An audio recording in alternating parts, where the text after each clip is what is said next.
வையகம், வாழ்க வையகம், வாழ்க வளமுடன். குரு வாழ்க, குருவே துணை. வெற்றி பெற வழி.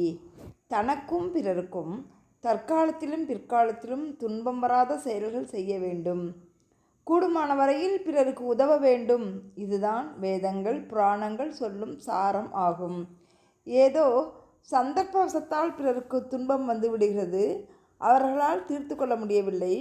அப்போது இயன்ற வரையில் நாம் அப்படிப்பட்டவர்களின் துன்பத்தை தீர்க்கிற போதும் அதனால் நமக்கு துன்பம் வந்துவிடாமல் பார்த்து கொள்ள வேண்டும்.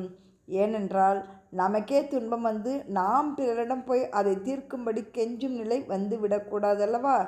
அந்த அளவில் விழிப்பாக இருந்து கொள்ள வேண்டும். தனக்கும் துன்பமில்லாது பிறருக்கும் துன்பம் விளைவிக்காத வாழ்க்கையில் நமக்கு என்னென்ன தேவையோ அப்படிப்பட்ட சூழ்நிலை தானாகவே அமையும். இதற்காக கெஞ்சி கேட்டு ஒன்றும் நாம் பெற வேண்டியதே இல்லை.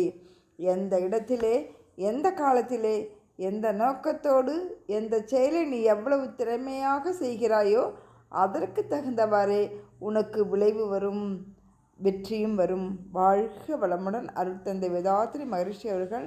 நன்றி. அருட்பேராற்றல் கருணையினால் உடல்நலம், நீலாயுள், நிறை செல்வம், உயர் புகழ், மெய்ஞானம் பெற்று ஓங்கி வாழ்க வளமுடன்.